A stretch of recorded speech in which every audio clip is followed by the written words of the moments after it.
Hi, my name is Lynn. Oh, let me take my glasses off. At any rate, my name is Lynn. My channel name is Bypass to a Leaner Lynn. I have done an introductory video a good bit of time ago. I have made a couple of videos, but for some reason I can't figure out how to make them upload in less than 12 hours.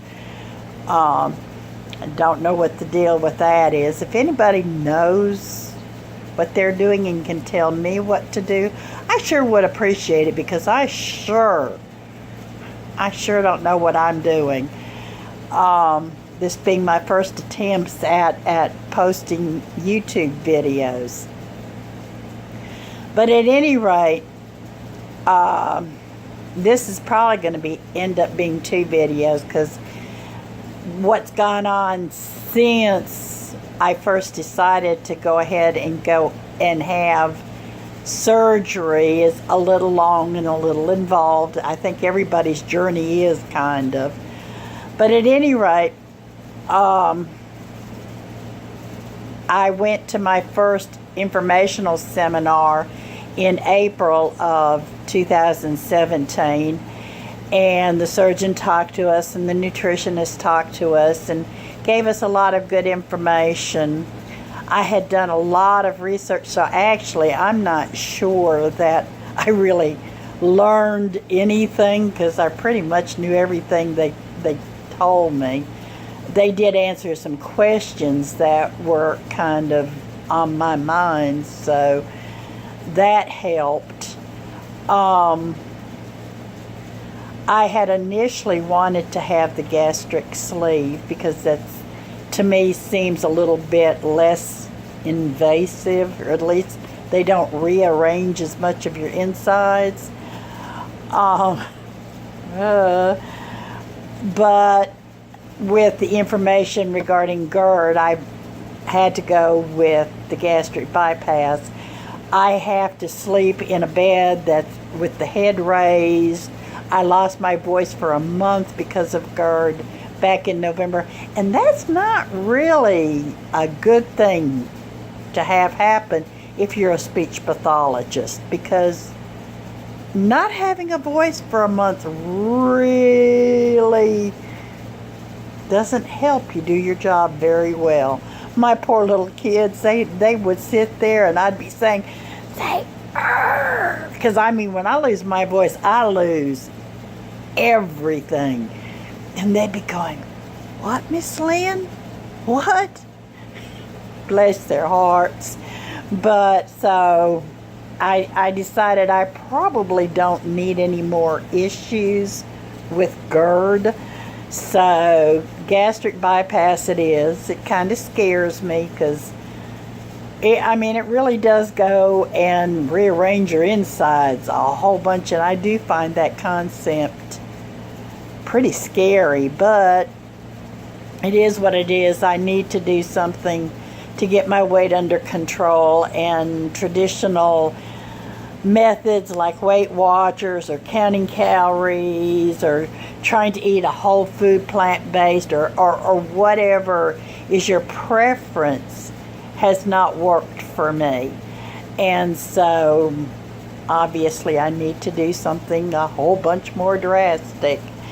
So once that was finished, they got my insurance information and scheduled me for my first appointment. And the first appointment was with a nurse, and not the doctor who's going to be my surgeon, but rather she's a doctor, and I'm not exactly, I think she may be an internist, I'm not sure, but I think she somehow, I really don't understand what her role is. Still haven't. It's July now, and I still have no clue really, except that she always goes over with how I've done from the last time we met, and yada yada, and all sorts of good stuff. And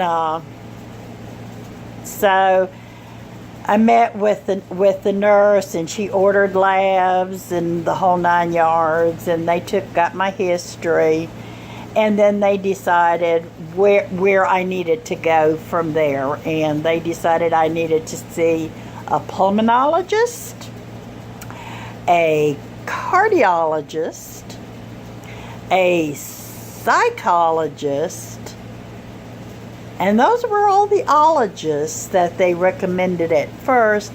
I've got a feeling because of the GERD, there's going to be a gastroenterologist in my future, and I figure the only ologist I won't have seen by the time surgery happens will be the gynecologist. But then again, I had a hysterectomy when I was 48, so I really don't have a lot of stuff for a gynecologist to deal with.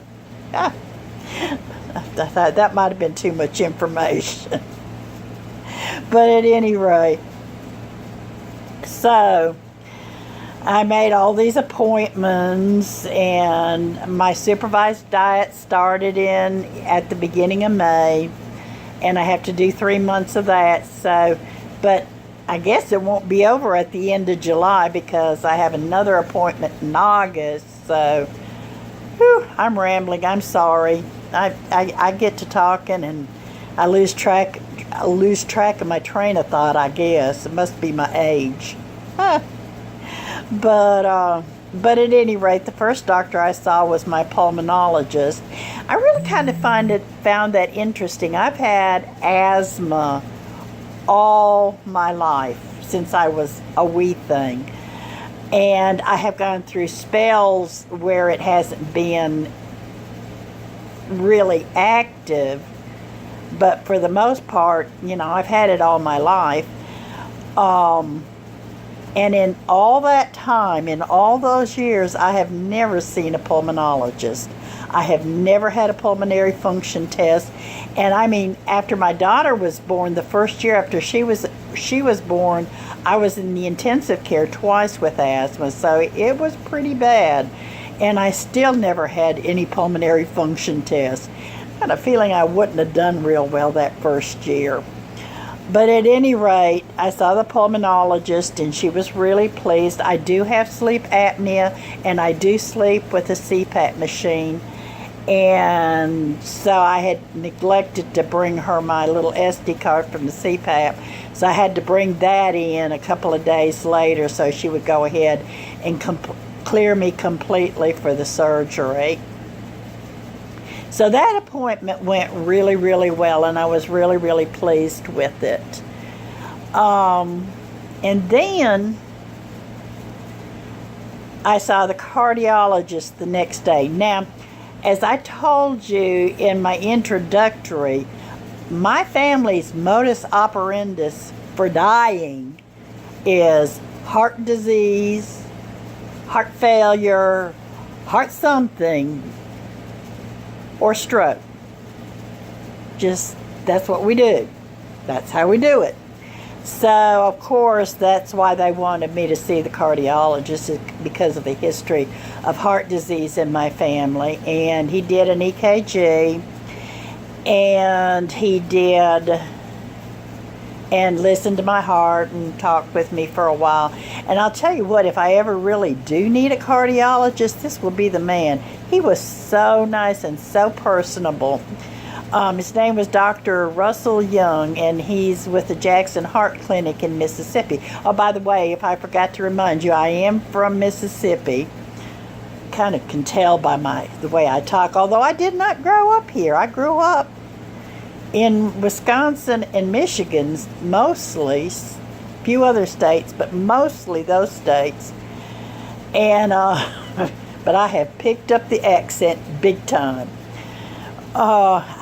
But at any rate, he said he heard a very slight murmur, and that's what the EKG showed. He said he would not be concerned about it. He said a lot of people have it, and he said it really is very inconsequential. So that put my mind at ease. But he did want me to go for an echocardiogram and a stress test. And in my next video, I will explain all of that and what has happened with my stress test. My last ologist appointment for the month of June was with the psychologist, and that went very well. I was like, I could fail the psychology test. My sister said, with sisters like this who really needs enemies, but she said, oh, good, if you have to see a psychologist, then everybody will know what your family already knows. That being that I'm crazy as a loon, right? But at any rate, I went to see him, and I had told him about what my sister said. And when it was all over, he said he would write her a letter telling her that I was completely sane. Isn't that nice? But it went really well. He said that my answers showed a high, I had to take two different kinds of tests on the computer in the morning, and then I went back that afternoon to review the results and to talk with him. He said that it showed that my answers were consistent and honest, and that I wasn't trying to scam them or anything as far as how I really felt, and that I had a normal personality and no disorders of any kind. He did say that I did show a little bit where I might not be compliant with a diet, and he said it wasn't really high, but it was a little bit concerning. And so he talked to me to discuss what my plans were with dealing with these issues, seeing as you do have to change how you eat completely after the surgery. And I told him that my plans about exercise, and that that I was pretty sure that if I had problems with dumping syndrome, that would deter me from anything that was bad. And I said, and with the time that I'm putting into this and with all the effort, I really, really need to do this right because of my issues with my arthritis, which is the main reason that I'm pursuing the surgery, is because moving has become so painful for me. And so at any rate, he was pleased with that, and he said he would gladly recommend me for the surgery, and that he thought that I was a good risk, that I would do well after the surgery, and that I would be very successful. So that was good to know. So that's all I'm going to talk about in this video. I don't want it to get too long in case it takes forever to upload. I really would like I guess, I should do the normal YouTube routine. Subscribe, it's down there somewhere. Subscribe, hit the subscribe button, hit the bell so it'll tell you when I upload, and be a follower. I only have 2 subscribers the last time I checked. I need more. I need lots of support, and I also really want to be able to provide that same support for those that follow me afterwards in their surgery. And I have watched so many YouTube videos, and they have really helped me. They've really helped me to understand what I'm doing and the whole 9 yards. And so I really want to be there for everyone else, and I do appreciate the support. For now, be blessed, have a great week, and meet your goals. Bye.